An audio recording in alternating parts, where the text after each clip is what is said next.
Bonjour tout le monde. Je me présente, je m'appelle Neil. Donc bienvenue sur ce nouveau webinaire consacré aux règles d'invitation. Donc aujourd'hui, je vais vous présenter comment créer une règle d'invitation, comment la paramétrer dans Evolia, et puis on verra ensuite comment l'attribuer à un quart de travail. Donc je vais attendre encore quelques minutes que tout le monde se connecte bien.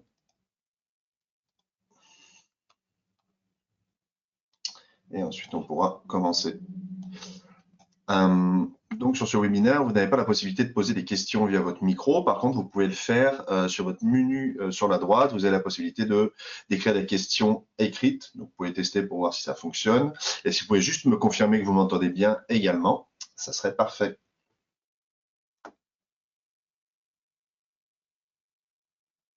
Super, merci, je vois que ça fonctionne bien.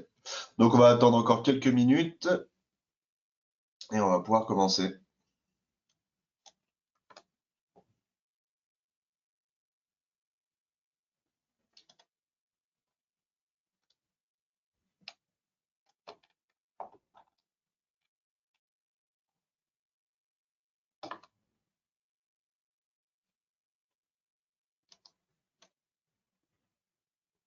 Ok, merci. Ok, bon, on va pouvoir commencer. Donc, comme je le disais, aujourd'hui, on va parler des règles d'invitation. Donc, les règles d'invitation, en gros, c'est quoi? C'est des règles qui vont vous permettre de prioriser certains groupes d'employés plutôt que d'autres lorsque vous allez, par exemple, créer des quarts de travail ouverts ou des remplacements. Donc, pour ça, pour aller créer nos règles d'invitation, on va se rendre ici dans les paramètres. Ensuite, on va aller dans invitation et assignation et on va arriver sur le module de création des règles d'invitation. Donc, vous voyez ici, c'est ici qu'on vous explique que c'est ça. Donc, les règles d'invitation, c'est ce qui va vous permettre de prioriser des groupes d'employés plutôt que d'autres dans vos invitations. Donc, elles vont être très utiles. Par exemple, on a des entreprises qui les utilisent beaucoup pour les quarts non comblés, pour les propositions d'heures supplémentaires, toutes ces choses-là. Et en fait, ça, des fois, ça doit répondre à des conventions collectives, par exemple. Et donc, lorsqu'on souhaite prioriser certains groupes d'employés plutôt que d'autres, c'est l'outil qu'il faut utiliser. Donc, vous voyez, ici, on a la première page et on a la possibilité d'avoir un mode d'invitation par défaut. Donc, ici, en fait, on vous propose des règles d'invitation par défaut. Donc, ça, c'est une personnalisée que j'ai faite, mais le reste, c'est des règles d'invitation par défaut qu'on pourrait choisir. Donc, par exemple, si je souhaite favoriser ceux qui ont le moins d'heures de la semaine en premier, je pourrais cliquer là-dessus. Et à chaque fois que mes gestionnaires ou mes superviseurs ou les personnes qui créent les quarts de travail vont créer un quart de travail ouvert, c'est cette règle par défaut qui sera proposée. Alors, elle n'est pas fixe. Pour le moment, on a la possibilité d'imposer le mode d'invitation, donc ça veut dire que les gestionnaires n'auraient pas le choix, mais on peut aussi proposer celle-ci par défaut et les gestionnaires pourraient par la suite choisir laquelle ils souhaitent réellement utiliser pour le quart de travail qu'ils sont en train de créer. Donc ça, je vous le remontrerai par la suite.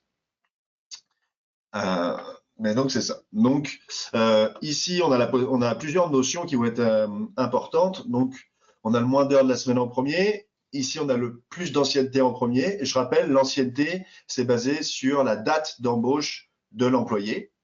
Donc ça, c'est l'ancienneté. L'expérience, ici, donc c'est une notion qui ressemble à l'ancienneté, mais l'expérience, c'est le nombre d'heures réalisées par l'employé sur une position. À savoir qu'on peut importer de l'expérience ou alors c'est le total de l'expérience comptabilisé dans Evolia. Ici, on a la notion de score. Le score, c'est quoi? C'est une note qu'on peut mettre sur une position pour un employé.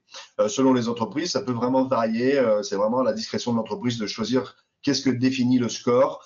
Pour certaines entreprises, ça va être par exemple la seniorité. Pour certaines entreprises, ça va être la compétence sur une position. Et donc, le score, je vais vous montrer où est-ce qu'on le retrouve. Donc, par exemple, si je prends un employé, je vais venir dans les associations et donc c'est là qu'on va retrouver le score. Donc, par exemple, si Alex, il a 5 sur 5 en tant que chef de rang, je pourrais très bien mettre 5 étoiles ici. Donc, voilà ce que c'est le score. Je pourrais lui mettre, par exemple, 3 étoiles sur cuisinier, etc. Tout à l'heure, je vous parlais d'expérience. Donc, l'expérience, c'est ce qu'on retrouve ici. L'expérience à l'embauche, donc ça on peut l'importer pour une position pour un employé, et ça c'est l'expérience totale, donc ça comptabilise l'expérience à l'embauche plus les heures réalisées dans Evolia. Donc ça c'est l'expérience, et j'en profite pour vous montrer la l'ancienneté, l'ancienneté, ça va être défini par la date d'embauche qu'on trouve ici. Je vois que pas mal de questions arrivent. Ce que je vais faire, c'est que je vais y répondre à la fin. Je pense que je vais aborder quand même pas mal de points au cours de ma présentation. Ça se trouve, je vais répondre à vos différentes questions. Sinon, je prendrai le temps de répondre à vos différentes questions vers la fin. OK, donc si on revient ici, on a la possibilité de choisir un mode d'invitation par défaut. Ce mode d'invitation par défaut, ça peut être des règles personnalisées ou bien des règles standards qui sont déjà prédéfinies par l'application. Ici, je peux imposer le mode d'invitation. Ça veut dire que j'impose ce mode d'invitation à tous mes gestionnaires. Ça veut dire qu'ils n'ont pas le choix dans la règle d'invitation lorsqu'ils vont créer des cartes de travail ouverts. Et ici, je peux venir assigner des règles d'invitation bien précises selon l'équipe, la division ou la position ou le lieu qui vont être définis dans les cartes de travail. Donc, si vous voulez imposer des règles d'invitation prédéfinies, par exemple, pour une équipe, je viendrai choisir mon équipe ici. Et ici, je viendrai choisir la règle d'invitation par défaut qui sera proposée à chaque fois pour cette équipe-là. Assez simple. OK, donc maintenant, je vais vous montrer comment créer une règle d'invitation. Donc, on a deux types de règles d'invitation. On a les règles d'invitation standard, un peu plus simples, et après, on a les règles d'invitation avancées. On va pouvoir les personnaliser par la suite. Donc, j'ai ajouté une nouvelle règle d'invitation. Ici, donc, j'ai le choix d'ajouter une règle standard, comme je vous le disais, ou une règle avancée. Pour le moment, on va faire une règle standard. Donc, je mets suivant. On a la possibilité de mettre un nom pour cette règle standard. Donc, je vais mettre, par exemple, temps sup. Ici, on a la possibilité ensuite de prioriser les invitations. C'est dans cette règle qui est-ce que je souhaite inviter en priorité. Et donc, vous voyez, là, on a énormément de choix sur qui ou quel groupe d'employés on va inviter en premier. Donc, par exemple, je pourrais inviter les plus hauts scores en premier. Je pourrais inviter ceux qui ont le moins d'ancienneté, ceux qui ont le plus d'heures en premier, ceux qui ont le moins d'heures en premier. Donc, par exemple, le moins d'heures, ça pourrait permettre d'inviter uniquement les employés qui ne vont pas passer en temps supplémentaire si… bon, du coup, c'est pas relatif à ma règle, mais qui ne passeraient pas en temps supplémentaire s'ils prennent ce quart de travail. Tout ça, c'est vraiment personnalisable. J'ai aussi la possibilité de personnaliser ma règle d'invitation, ça veut dire personnaliser l'ordre. On va l'appeler une, ça sera plus simple. Donc, je peux personnaliser l'ordre ici. Si je reviens là, donc je peux personnaliser l'ordre de mes employés. Et si c'est quelque chose que j'ai pas envie de faire manuellement, j'ai 200 employés, j'ai pas envie de faire cet ordre manuel, vous voyez, je peux importer ici un ordre d'invitation. Donc, je pourrais très bien importer l'ordre d'invitation que j'aurais déjà prédéfini dans un autre document Excel ou CSV que je pourrais importer ici. Et donc, ça me permettrait d'avoir ma règle ou mes invitations personnalisées. Donc, pareil, on a encore la notion de score qui revient ici. Donc, par exemple, il faut un score minimal requis pour pouvoir être invité sur ce quart de travail. Et ici, on a ce qu'on appelle ignorer les conflits d'horaire. Les conflits d'horaire, c'est plusieurs choses. C'est, par exemple, quelqu'un qui serait en… excusez-moi, c'était plutôt les indisponibilités. Les conflits d'horaire, c'est quand quelqu'un va déjà avoir un quart de travail prévu à l'horaire, on a la possibilité de choisir si on l'invite quand même sur la règle sur le quart de travail ou bien si on l'invite pas. Et donc, s'il a déjà un quart de travail prévu et je mets ignorer les conflits d'horaire, il sera quand même invité pour répondre s'il est intéressé ou non par ce quart de travail. Et ici, je peux définir des durées de phase d'invitation, phase 1, phase 2, etc. Mais on y reviendra sur les règles avancées. Donc voilà pour une règle standard assez facile. Maintenant, je vais vous montrer comment créer une règle d'invitation avancée. Donc, je reviens, je fais ajouter une règle d'invitation. Celle-ci, je vais l'appeler temps supplémentaire. OK, donc en gros, ça va être une règle qui va me permettre de proposer du temps supplémentaire à mes employés. Une règle d'invitation, comment ça se passe? Il y a deux temps. Le premier temps, ça va être la phase d'invitation. Donc, c'est là que je vais prioriser qui est-ce que j'invite en premier, quels sont les employés qui pourront répondre en premier, qui vont voir en premier le quart de travail qui va être proposé. Donc ça, c'est la phase d'invitation. Et ensuite, j'ai une deuxième temps, c'est le priorité d'assignation. Parmi les employés qui ont répondu, comment je vais les classer dans ma liste. Donc là, pour le moment, on va paramétrer la phase d'invitation. Ici, on a la possibilité de choisir quel groupe d'employés vont être invités en premier. Donc ça, on l'a déjà vu. Donc par exemple, moi, pour ma règle d'invitation, j'ai envie d'inviter en premier ceux qui ont le plus d'ancienneté. Donc, je vais choisir le plus d'ancienneté ici. Et ensuite, on a ce qu'on appelle un délai entre chaque invitation. Un délai entre chaque invitation, ça veut dire, parmi mes employés les plus anciens, j'invite mon employé 1. Il a tant de minutes, tant d'heures, tant de jours pour répondre sur le quart de travail. Passé ce délai, je passe à l'employé 2, et ainsi de suite. Donc, moi, pour l'instant, je ne vais pas en mettre, mais vous voyez, je peux aller jusqu'à 48 heures entre chaque employé pour les invitations. Moi, je ne vais pas en mettre ici. OK, donc maintenant, on a ce qu'on appelle les critères d'invitation. Donc ça, c'est des notions à bien avoir en tête aussi. Donc, ça va rejoindre les critères du quart de travail qu'on va créer. Donc, on a la possibilité, par exemple, d'inviter l'équipe exacte seulement, la position exacte seulement ou le lieu exact seulement. Ça veut dire, là, on va inviter exclusivement que les employés qui répondent à la bonne équipe, à la bonne position et au bon lieu du quart de travail que je viens de créer. Mais j'ai la possibilité d'aller un peu plus loin ici. Donc, par exemple, je vais cliquer sur le menu déroulant et on va me proposer l'équipe exacte ou l'équipe secondaire, ou la position exacte ou la position secondaire, ou la position ou le lieu exact ou le lieu secondaire. Qu'est-ce que c'est les positions, les équipes ou les lieux secondaires? En gros, c'est de dire, on y verra tout à l'heure dans la mobilité des employés, c'est un autre module, mais c'est de dire, telle position, j'ai invité telle position pour un quart de travail. Si j'ai aucun employé disponible dans cette position pour ce quart de travail, j'ai défini des positions, ce qu'on appelle des positions secondaires, qui peuvent remplir le rôle de la position initiale, et donc ils vont être invités par la suite. Donc on va élargir l'invitation pour inviter les positions secondaires, des positions qui pourraient remplir le rôle de la position initiale. Je vais vous montrer tout à l'heure, ce sera peut-être plus clair lorsqu'on ira voir la mobilité des employés.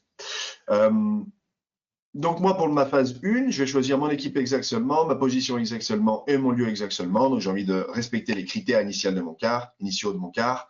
Et ici, vous voyez, j'ai la possibilité de définir quel statut je souhaite inviter dans ma règle d'invitation. Donc là, par exemple, je pourrais favoriser les employés les plus anciens en temps plein qui répondent exactement aux critères. Donc là, j'ai choisi le statut temps plein. Ici, on a ce qu'on appelle le minimum d'heures par semaine, le maximum d'heures par semaine par période de paie ou bien maximum d'heures par période de paie.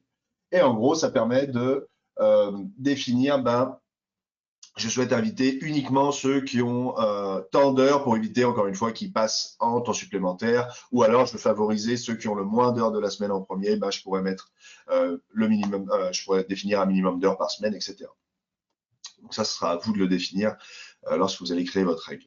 Et ensuite, j'ai la possibilité d'ignorer les conflits d'horaire. Donc ça, on l'a vu. J'ai invité quand même les personnes qui ont déjà les quarts de travail prévus à l'heure du quart de travail pour lequel je fais une invitation. Donc, juste pour qu'ils aient en tête, qu'ils soient notifiés qu'il y ait des quarts de travail qui soient publiés. Donc, je pourrais ignorer les conflits d'horaire. Et ensuite, je peux ignorer les disponibilités. Donc là, ça veut dire un employé qui mettrait qu'il est indisponible à cette date ou bien qu'il est en congé ou autre, il va recevoir quand même les quarts de travail. Il va quand même recevoir les invitations au quart de travail et il pourra dire s'il est intéressé ou non, malgré le fait qu'il soit indisponible. Et donc, vous voyez, ici, là, j'ai la possibilité d'avoir un délai pour passer à la deuxième phase. Parce que dans les règles d'invitation, je peux avoir plusieurs phases. Les phases, ça va servir à quoi? Ça va servir généralement à élargir ces invitations au fur et à mesure des phases. Donc, vous voyez, là, ma phase 1, j'ai respecté mon équipe, ma position et mon lieu exact, et pour les temps pleins. Donc, ça, c'est ma phase 1.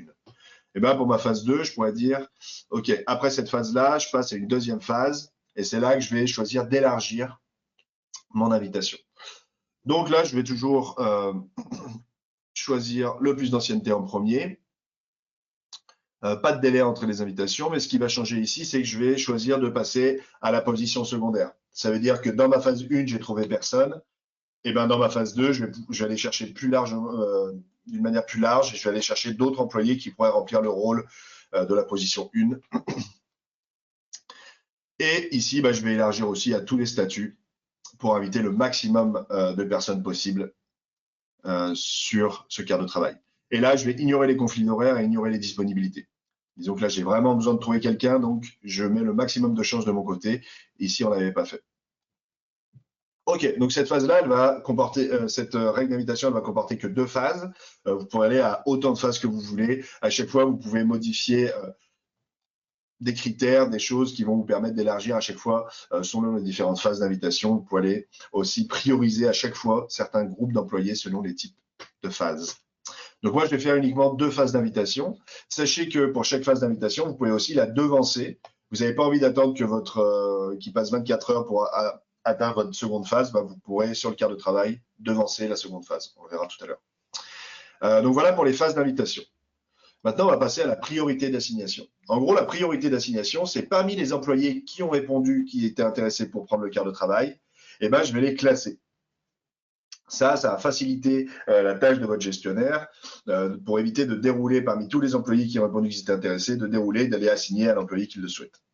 Donc moi, par exemple, dans ma priorité d'assignation, bah, encore une fois, je vais mettre les plus anciens en premier et je peux même avoir un deuxième niveau de priorité. Donc je pourrais mettre, par exemple, les plus anciens en premier avec le moins d'heures.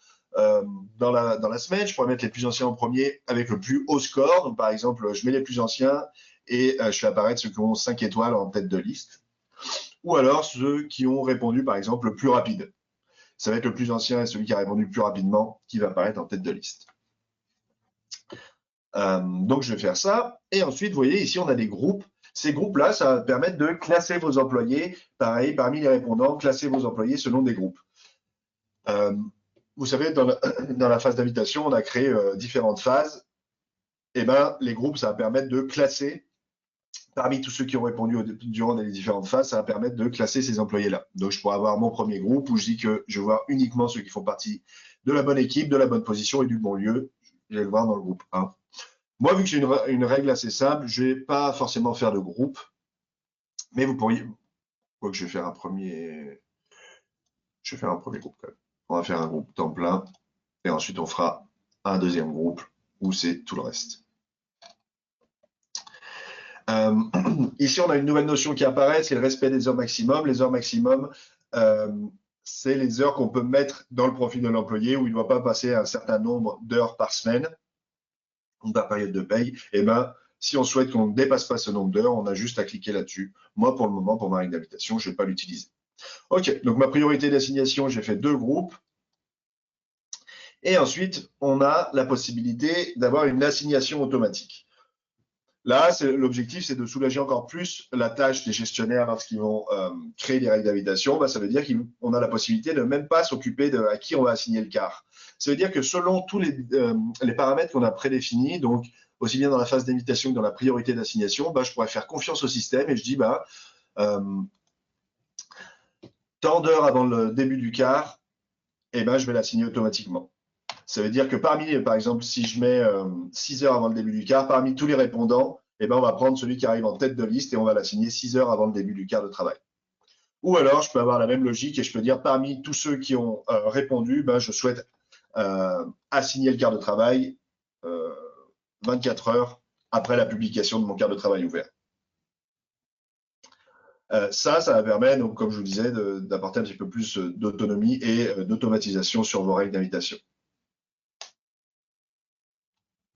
Ici, on voit ces paramètres s'appliquent uniquement si le paramètre approbation des assignations d'un quart ouvert est requis. Je vais vous montrer ça où on le retrouve, c'est dans les permissions. Et bien, c'est ici. Il faut décocher ça si vous souhaitez que ça s'applique automatiquement.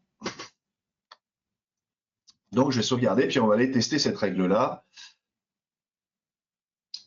On la retrouve ici, temps supplémentaire. Je vais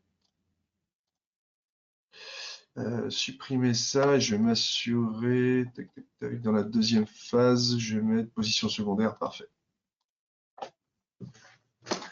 OK, donc j'ai ma règle que je retrouve ici, temps supplémentaire. Donc, je pourrais très bien aller la mettre par défaut ici. Comme ça, elle serait proposée directement à mes gestionnaires. OK, donc là, j'ai créé ma règle d'invitation. Ce que je voulais vous montrer aussi, c'est ce dont je vous ai parlé, c'est la mobilité des employés. Donc, la mobilité des employés, ça va se gérer ici. Et donc, c'est là qu'on va pouvoir gérer ce qu'on appelle les invitations secondaires. Donc, vous voyez, ici, j'ai la possibilité d'aller gérer mes invitations secondaires pour mes équipes, mes positions ou mes lieux. Donc, par exemple, je trouve ça plus clair quand je vous explique ça avec les positions. Mais en gros, je pourrais très bien dire que telle position, donc ma position barman, bah, si je trouve personne en tant que barman, mon sommelier pourra prendre le rôle de barman. Bah, comment je fais ça? Bah, je vais cliquer là-dessus, je vais gérer et je vais mettre gérer les invitations secondaires. Je vais choisir sommelier. Et donc là, en gros, ce que je dis, c'est lorsque je vais inviter mes employés pour prendre un quart de barman, bah, si je trouve personne en tant que barman et que ma règle d'invitation contient inviter les positions secondaires, bah, j'inviterai dans un second temps mes sommeliers également. Donc voilà, en gros, pour la mobilité des employés. Maintenant, ce que je vais vous montrer, c'est comment créer un quart de travail ouvert qui va utiliser justement une règle d'invitation. Donc pour ça, je vais venir dans mon horaire et je vais aller créer un quart de travail. Donc je supprime celui-ci, je vais recréer un nouveau.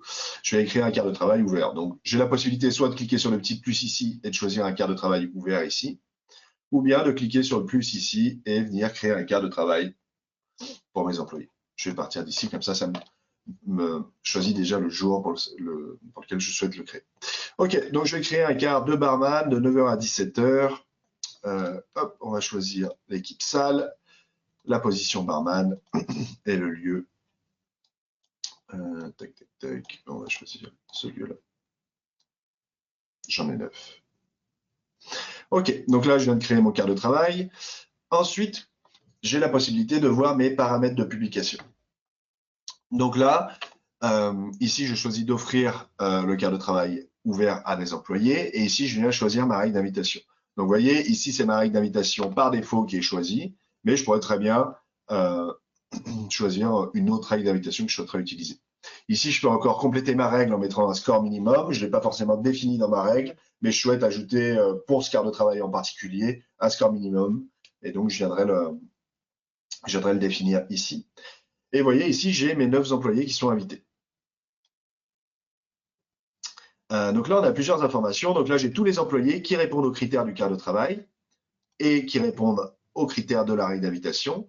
Et vous voyez ici, quand je descends, on m'indique que Nilos Valavos, il est quand même invité, mais il ne travaille pas la position du quart. Ça veut dire que c'est bien, c'est que ma règle d'invitation a fonctionné et que ma position secondaire a fonctionné également. Donc, il va être invité sur ce quart de travail. J'ai aussi la possibilité de voir autre exemple, par exemple cet employé Paul Martin, il va quand même être invité parce que on avait cliqué, on invite quand même les personnes qui sont en conflit d'horaire. Donc lui, on dit qu'il est qui sont non disponibles, pardon. Et donc lui, il est non disponible, mais il sera quand même invité sur ce quart de travail. Donc ma règle fonctionne bien. Ok, des fois, vous allez voir que lorsque vous allez contrôler un peu les employés qui vont être invités, vous allez voir que certains ne sont pas invités alors que vous pensiez qu'ils allaient l'être. Vous pouvez passer en recherche avancée et aller voir pourquoi certains sont invités et d'autres non. Et en fait, à chaque fois, vous allez avoir ce type d'information. On va vous expliquer pourquoi cet employé est invité ou non. Et l'information apparaîtra ici. Donc lui, il est quand même invité malgré le fait qu'il soit indisponible. Donc c'est parfait. Pour élargir mes règles d'invitation, mes recherches, je pourrais très bien venir ajouter des équipes ici, ajouter des positions, donc par exemple chef de rang cuisinier, et ajouter des lieux. Ça va me permettre d'élargir un peu ma recherche. Et donc là, je me dis, je vais quand même vouloir inviter cet employé-là, sauf qu'on me dit, je vais zoomer un peu, on me dit ne travaille pas dans l'équipe du quart, ne travaille pas dans le lieu du quart, n'a pas le bon statut d'emploi. Donc lui, il n'avait aucune chance d'être invité sur ce quart de travail, mais je peux quand même cliquer dessus pour élargir ma règle et l'inviter quand même. Et donc là, avec ce principe-là, je peux vraiment inviter des gens qui n'ont absolument rien à voir avec ma règle d'invitation, mais si je suis vraiment dans le besoin de trouver quelqu'un, je peux vraiment venir élargir grâce à ce moyen-là. Et je peux même venir choisir quelqu'un directement ici. Donc, est-ce que j'ai un employé? Non, je n'ai pas d'employé qui s'appelle Pierre, mais je veux inviter cet employé-là en particulier. Je pourrais quand même venir le sélectionner. On voit que ma sélection contient 13 employés maintenant. Et je vais publier mon quart de travail. On a aussi une notion, donc là on a l'approbation qui va être requise, ça veut dire c'est le gestionnaire qui va devoir approuver et assigner à qui il souhaite assigner le quart de travail à l'employé qu'il aura choisi. Et les employés favoris, ça nous permet de prioriser les invitations sur des employés qui ils auront encore une priorité sur cette règle d'invitation-là. Donc vous voyez ici, c'est des employés qui ont une période de priorité sur les quarts de travail. Donc je pourrais choisir de cliquer dessus. Donc là, je vais publier et j'ai mon quart de travail qui a été publié. Si je clique dessus, on voit qu'on est en recherche d'employés. C'est-à-dire que j'ai trouvé personne. Vous voyez ici, j'ai le petit point rouge qui dit que j'ai trouvé personne et le petit point vert, ça veut dire qu'un employé a levé la main sur un quart de travail ouvert que j'avais publié précédemment et qu'il a été intéressé par ce quart. Donc je clique dessus, je vois qu'on est toujours en recherche d'employés. Ici, j'ai mes employés qui sont invités. J'en ai 5 pour le moment. Pourquoi? Parce que c'est ma première phase d'invitation. Souvenez-vous, j'invitais les employés avec dans la position exacte, dans l'équipe exacte, dans le lieu exact, et je n'avais pas encore élargi. Mais si je veux devancer la prochaine et inviter et élargir ma règle d'invitation, bah, je pourrais très bien le faire en cliquant sur devancer la prochaine invitation. Donc, je passerai à la deuxième phase. Et ici, je peux inviter plus. Bah, je peux encore compléter les invités, les employés que j'ai invités sur ma règle en ajoutant manuellement encore. Bah, moi, je vais devancer ma règle ici. Et j'ai 6 employés qui sont invités. On va aller voir pourquoi. Donc, j'ai invité les employés. Très bien. Maintenant, je vais vous montrer à quoi ça ressemble du côté d'un employé. Donc, je vais vous montrer ça. C'est ça.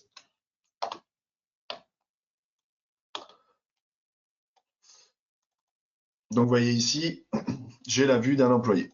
Donc, la vue d'un employé, ça donnerait quoi? Bah, ça veut dire que en tant qu'employé, je reçois une notification. Des cartes de travail ouverts ont été publiés. Ah, très bien, bah, je vais voir lesquels pourraient m'intéresser. Donc, je viens sur mon tableau de bord, je clique là-dessus et je vois que j'ai un quart de 9h à 17h, vendredi 14 février, en tant que barman.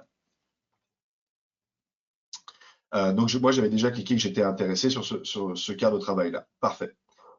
Donc, une fois que l'employé a dit qu'il était intéressé, mon gestionnaire reçoit une notification et il voit une petite main verte qui est apparue ici. Parfait, bah, il va pouvoir cliquer dessus, il va dire bah, très bien, j'ai un employé qui est intéressé par mon quart de travail et je vais pouvoir aller lui assigner.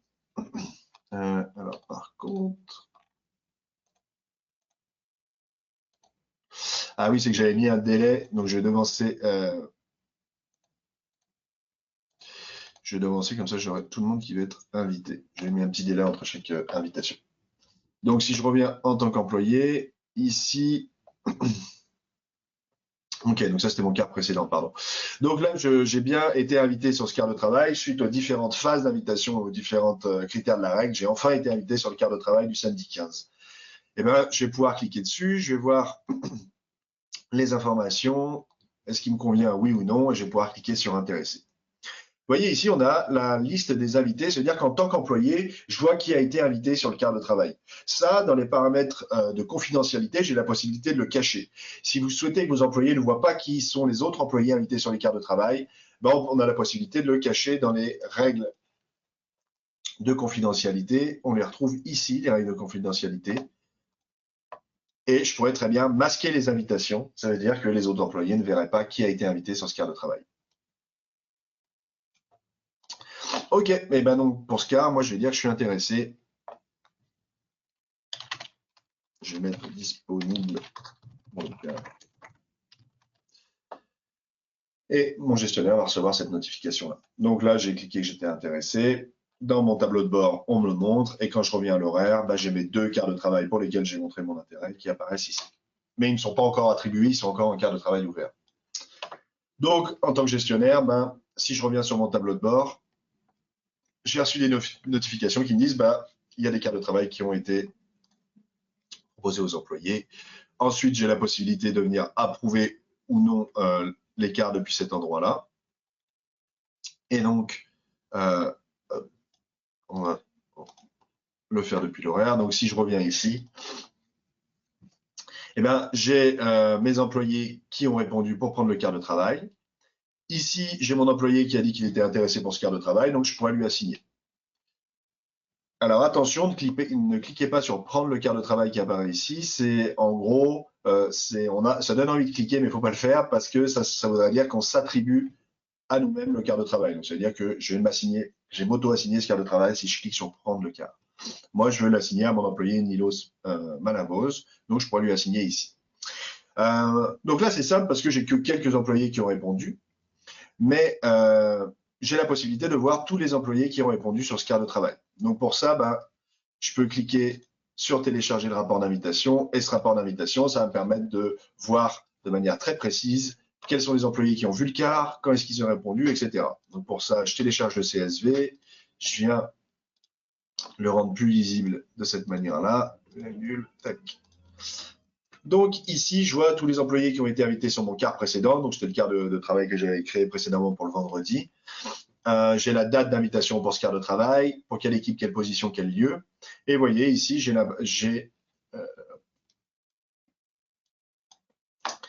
la personne qui m'a dit qu'il était intéressé. Donc il m'a répondu qu'il était intéressé, à quelle date il m'a répondu et la note.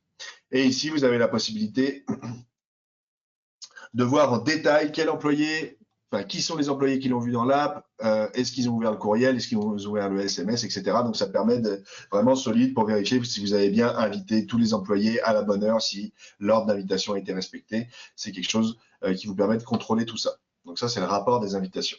J'ai aussi la possibilité ici dans les options d'affichage d'afficher seulement les employés qui seraient intéressés. Ça m'évite d'avoir une liste qui n'en finit pas. Et donc, je vois uniquement les employés à qui je pourrais assigner ce car, qui ont répondu qu'ils étaient intéressés. Et ici, je peux voir directement l'horaire de mes employés qui ont été intéressés. Donc, ça me permet de voir très vite si, par exemple, il va y avoir un conflit d'horaire ou si mon employé va avoir trop de quarts dans la même journée, etc. Donc, ça me permet de le voir de cette manière-là. Donc, voilà pour ça. Je vais lui assigner le quart, comme ça, vous allez pouvoir voir comment on lui assigne. Donc, j'assigne le quart, je mets OK. Mon quart disparaît de mes quarts de travail ouverts. Pourquoi? Parce qu'il était assigné. Et si je descends, je vois que le quart est bien assigné à mon employé Nilos. Et donc, si je vais dans l'historique, enfin dans le quart de travail, je vois que cet employé a été sélectionné à 11h33. Et dans l'historique des changements, je vois que c'est plus un quart de travail ouvert, il a été assigné à Nilos Malavos. Donc, voilà pour ça. Voilà en gros comment fonctionnent nos différentes règles d'invitation. N'hésitez pas à me poser vos questions si je n'y ai pas répondu au cours de la présentation. Je vais maintenant prendre les différentes questions qui ont été posées.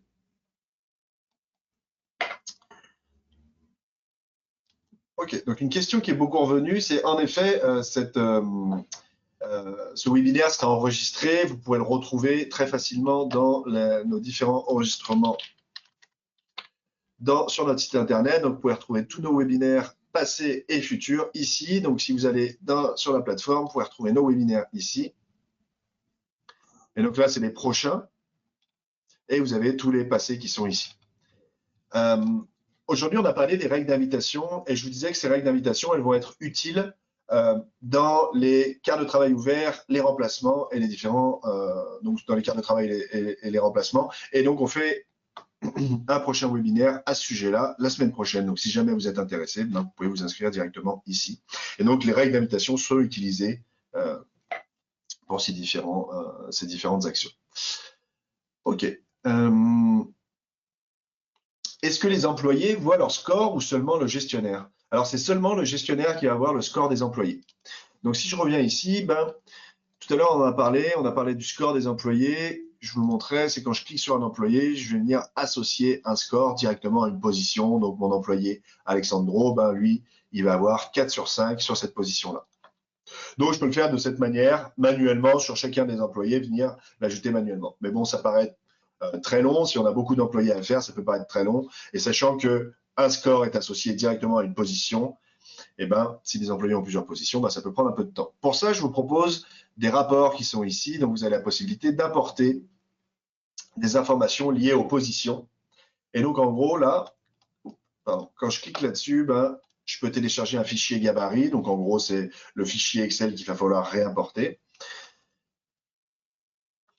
Hop, pareil, c'est un CSV, mais on peut l'organiser très facilement de cette manière-là. Terminé. OK. Donc ici, comment je vais faire pour importer des scores ou des informations liées aux positions pour mes employés? Je vais mettre le code de mon employé, nom, prénom, c'est pas forcément obligatoire. Et ici, je vais avoir la position, l'abréviation de la position, le code de la position, ou le nom de la position. Les deux fonctionnent. Donc là, par exemple, typiquement, je mettrais, on va enregistrer ça. Je mettrais pour mon employé Paul. Paul qui est runner, je vais choisir runner ici. Je reprends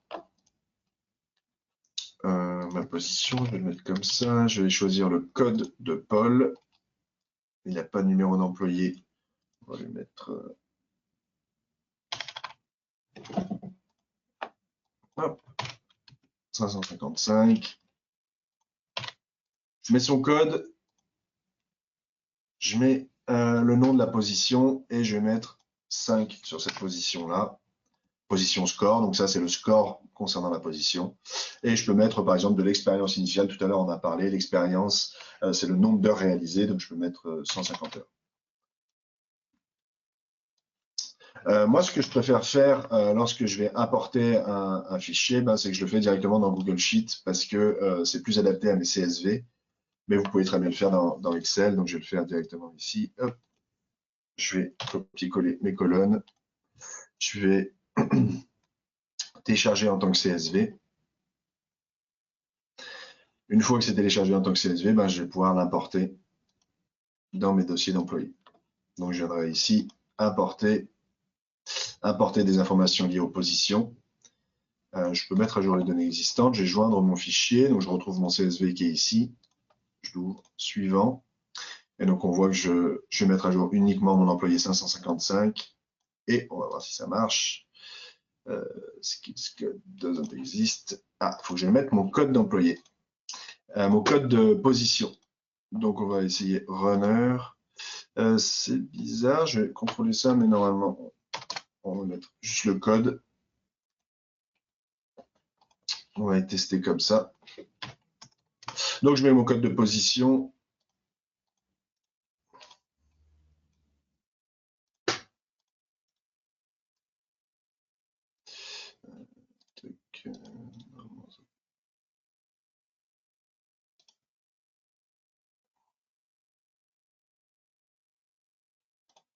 Voilà. Donc là, je vais mettre ça comme ça. Je retélécharge mon CSV. C'est les aléas du direct. Et donc, je vais réimporter mon doc.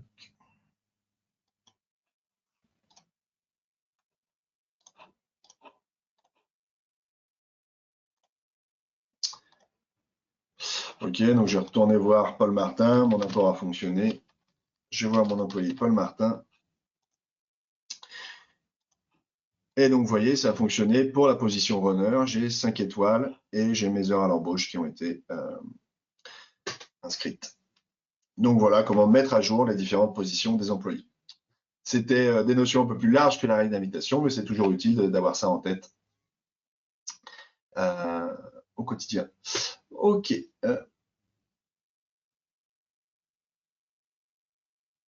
Alors oui, donc Marc-Antoine, pour un quart de travail ouvert, est-ce qu'il est possible d'inviter des gens qui ne se sont mis indisponibles, mais de ne pas inviter ceux qui ont déjà un quart de travail pendant les heures du quart? Alors oui, en fait, c'est des notions qu'on avait vues tout à l'heure. C'était inviter même les indisponibles et, pardon, c'était ici. On va retrouver ça. Donc, ça serait ces deux notions-là. Donc, on inviterait, on va ignorer les disponibilités dans votre cas et on n'ignore pas les conflits d'horaires, c'est-à-dire qu'on n'invite pas ceux qui ont déjà des horaires. Donc, c'est ça. C'est si on ne veut pas inviter ceux qui ont déjà un quart de travail, je ne touche pas à ça. Je ne mets pas ignorer les conflits d'horaires, ça veut dire qu'on va prendre en compte les conflits d'horaires. Et si je veux inviter ceux qui sont quand même indisponibles, ceux qui sont indisponibles, je cliquerai là-dessus. Donc voilà pour ça. Je vais laisser encore quelques petites minutes si vous avez des questions.